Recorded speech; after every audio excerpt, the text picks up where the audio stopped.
You know, like how I can't even find time to go to the bathroom or take a shower or pretend like I'm sleeping without somebody needing me for something. And so I'm like, it's commendable that people can find time to sit down and read a book, but it just wasn't in the cards for me. And so book club, well, what book club did for me is one, exposed me to all the different ways that you can become a reader, right? So for the record, I'm an Audible girl. Yes. Mm-hmm.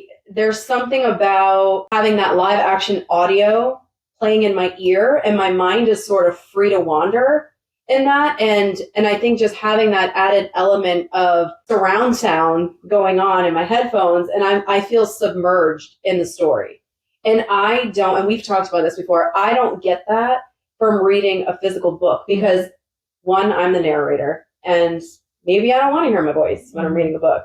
I'm also trying to pronounce things, and I'm trying to, do things that a narrator in Audible does, which is create this different world. And so I don't necessarily think I have the mind that allows me to go there, but being read to, like this is probably why kids like when you read to them, because you're the narrator and you're creating this world, and then they get lost in it. And it really does free up your mind to just get to play with everything that's going on. So book club exposed me to that. And if it weren't for book club, I probably wouldn't even do audibles, to be honest. But what made you pick Audible? Like, did someone say just try to listen to it? Or well, so like I said earlier, with Hello Beautiful, I bought the book. I was so excited. And, it was like the nostalgia of buying a book and thinking I'm going to sit down and read this and I'm going to be like a book girly. Getting almost halfway through it, it was just such a struggle. And I'm like, I'm never going to survive in a book club if I can't read a freaking book.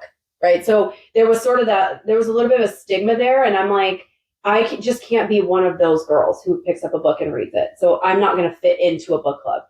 Hence why I had never joined any kind of book club before. But then with Audibles, I think it might have been Josh's mom that said something about she did an Audible, or she listens to podcasts through Audible. And then I'm like, wait, Audible is like on Amazon. And well, we all know Amazon's wonderful. Yeah. And so I'm like, I spent a lot of time on Amazon. I'm like, let me check out Audible. So I started an Audible membership, and it kind of just took off from there. I'm like, this is so different.